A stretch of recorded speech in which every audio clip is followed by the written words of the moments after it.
एक 24 साल की लॉ स्टूडेंट जिसका नाम रिवील नहीं किया गया है, हर रोज की तरह 25 जून को भी ये लड़की अपने कॉलेज जाती है। लेकिन इस दिन वो कॉलेज 12 बजे आती है क्योंकि उस दिन उसे एग्जामिनेशन फॉर्म जमा करना था। एग्जामिनेशन फॉर्म जमा करने के बाद ये लड़की यूनियन रूम में अपने दोस्तों के साथ बैठ जाती है। तभी वहाँ एक 31 साल का लड़का आता है जिसका नाम था मनोजीत। मनोजीत वहाँ आता है और अपने आप को टीएमसीपी यूनिट का हेड बताता है और बोलता है कि अब से गर्ल सेक्रेटरी का पोस्ट तुम्हारे पास रहेगा। शाम 4 बजे वो लड़की कॉलेज से निकलने वाली थी, तभी मनोजीत दोबारा से उसके पास आता है, लेकिन इस बार वो बिस्किट का पैकेट लेकर आया था ताकि बिस्किट के बहाने उससे बात कर सके। मनोजीत बोलता है कि तुम अब गर्ल सेक्रेटरी हो, तुम्हारे बिना हमारी यूनिट अधूरी है, तुम्हें लॉयल्टी दिखानी पड़ेगी। वो लड़की बोलती है कि मैं हमेशा यूनिट के साथ हूँ, आपको मुझ पे डाउट नहीं होनी चाहिए। तभी मनोजीत बोलता है कि मैं तुमसे कुछ ज्यादा ही फीलिंग्स रखता हूँ, मुझे तुमसे प्यार हो गया है। वो लड़की बोलती है कि प्लीज ऐसा मत कीजिए, मेरा ऑलरेडी एक बॉयफ्रेंड है जिससे मैं बहुत प्यार करती हूँ। मनोजीत बोलता है कि तुम मुझे रिजेक्ट कर रही हो, तुम्हारे जैसी लड़की के लिए मैं कुछ भी कर सकता हूँ। वो लड़की बोलती है कि मैं तुमसे हाथ जोड़कर बोल रही हूँ, मुझे जाने दीजिए। ये सभी बात यूनियन रूम में ही हो रही थी और उस समय यूनियन रूम में कुल 7 लोग थे। मनोजीत, वो लड़की, कॉलेज का जनरल सेक्रेटरी, मनोजीत के 2 दोस्त जैब और प्रमित, और उस रूम में 2-3 और स्टूडेंट भी थे। जब वो लड़की मनोजीत को मना कर देती है तब मनोजीत को इंसल्ट फील होता है, इसलिए मनोजीत और उसके 2 दोस्त उस लड़की को घसीट कर पहले वॉशरूम में ले जाते हैं। वॉशरूम यूनियन रूम से अटैच था, जहाँ उस लड़की के साथ छेड़छाड़ करता है, धमकी भी देता है, लेकिन डर के वजह से कोई भी उस लड़की का हेल्प नहीं करता है। उस समय लड़की को एक पैनिक अटैक भी आता है। तभी मनोजीत अपने दोस्त को इनहेलर लाने को बोलता है ताकि वो शांत रह सके और उसके साथ असॉल्ट जारी रह सके। जब वो लड़की चीखने चिल्लाने लगती है तब तीनों मिलकर उस लड़की को घसीटते हुए गार्ड रूम ले जाते हैं, जहां मनोजीत उसके कपड़े उतारता है और उसके साथ तीनों गैंग रेप करते हैं और उस लड़की का वीडियो भी बनाते हैं। और वो तीनों बोलते हैं कि अगर ये बात तुमने बाहर किसी को बताई तो मैं तुम्हारा वीडियो लीक कर दूंगा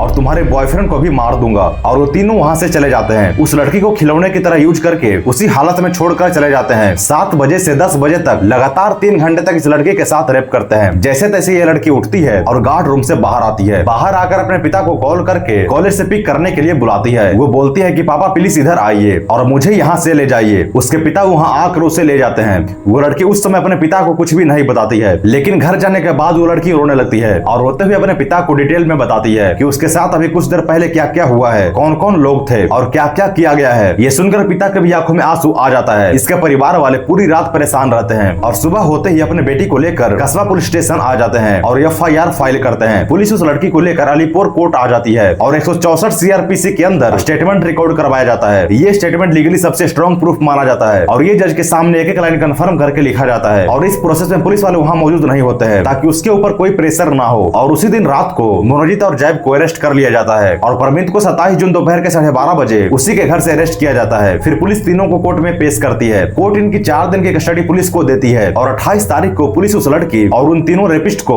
उसी कॉलेज में लेकर पहुंच जाती है। पुलिस रेप सीन को रिक्रिएट करती है। 2 घंटे तक ये सब चलता है। वहां से पुलिस को बहुत सारा एविडेंस मिलता है, जैसे जगह जगह पे खून के दाग, उस लड़की की बाल, उस लड़की की कपड़े और उस लड़की के शरीर पे भी बहुत सारे निशान पुलिस को मिलती है। जैसे उस लड़की के हाथ, गर्दन और पीठ पे व्हाइट के निशान मिलता है, हाथ, कमर और पैर के ऊपर नीले कलर का निशान मिलता है, जो ये दिखाता है कि उस लड़की को फोर्सफुली मारने, पीटने और खींचने के बाद आया है। और वजाइनल इंजरी भी रिपोर्ट किया गया था। उस लड़की का प्रेगनेंसी टेस्ट भी किया गया था जो नेगेटिव आया था। इस घटना के बाद कॉलेज के बाहर प्रोटेस्ट भी होता है और 28 तारीख को पुलिस एक और आदमी को अरेस्ट करती है, उस कॉलेज का सिक्योरिटी गार्ड पिनाकी बनर्जी को, क्योंकि 25 तारीख को जब उस लड़की के साथ रेप हो रहा था तब ये गार्ड उसी रूम के आसपास था और इसको पता था कि उस रूम में क्या हो रहा है। फिर भी ये गार्ड कुछ भी नहीं करता है। अगर ये चाहता तो शायद ये सब नहीं होता, लेकिन मनोजीत के डर के वजह से ये कुछ भी नहीं बोलता है। लेकिन इस कॉलेज में सब लोग मनोजीत से डरते क्यों थे? आखिर कौन था ये मनोजीत? हे गाइस, कैसे हो आप सभी लोग? आई होप कि आप लोग जैसे भी हो अच्छे होंगे और थैंक यू हमारे पिछले वीडियो को इतना ज्यादा प्यार देने के लिए। अगर आप भी कंटेंट क्रिएटर हो और वीडियो के लिए थंबनेल बनवाना चाहते हो तो आप हमारे इंस्टा पे DM और मेल भी कर सकते हो। मैं खुद आपके लिए थंबनेल बनाऊंगा। तो आइए वीडियो को कंटिन्यू करते हैं। मनोजीत मिश्रा एक पुजारी का बेटा, जिसको इसके दोस्त मैंगो के भी नाम से जानते हैं। आज भी उस कॉलेज के दीवार पे ये लिखा मिल जाएगा, Manojit Dada is in our heart. Manojit South Calcutta Law College में BA LLB जो 5 साल का कोर्स होता है उसे करने के लिए 2012 में एडमिशन लेता है। लेकिन एडमिशन लेने के 1 साल के अंदर ही उसने एक लड़के के छाती पे चाकू मार दिया, जिसके लिए उसके ऊपर एक FIR फाइल हुआ और उसे कॉलेज से रस्टिकेट कर दिया गया। 2017 में वो फिर से उसी कॉलेज में एडमिशन लेता है, लेकिन अब उससे लोग डरने लगे थे और उसके ऊपर और भी कई सारे केस फाइल हो चुकी थी। और जब 2012 में एडमिशन लिया था तब ये टीएमपीसी ज्वाइन कर लिया था और रस्टिगेट होने के बाद भी ये टीएमपीसी का पार्ट था। जब ये 2017 में वापस आया तब उसे टीएमपीसी कॉलेज यूनियन का प्रेसिडेंट माना गया, लेकिन क्रिमिनल बैकग्राउंड के कारण इलेक्शन में पार्टिसिपेट नहीं कर पाया। 2018 से 2022 तक इसने बहुत लड़कियों को हैरेस किया, लड़कियों के प्राइवेट मोमेंट का वीडियो बनाना, उसे ब्लैकमेल करना, उसके वीडियोस को व्हाट्सएप ग्रुप पे शेयर करके बॉडी शेम करना, ये सभी मनोजीत करता था। इसका दबदबा इतना बन गया था कि बहुत सारी लड़की क्लासेस छोड़कर चली जाती थी। 2022 में मनोजीत ग्रेजुएट हो जाता है, लेकिन फिर भी वो कैंपस में ही रहता है और 2024 में वो उसी कॉलेज का क्लर्क बन जाता है।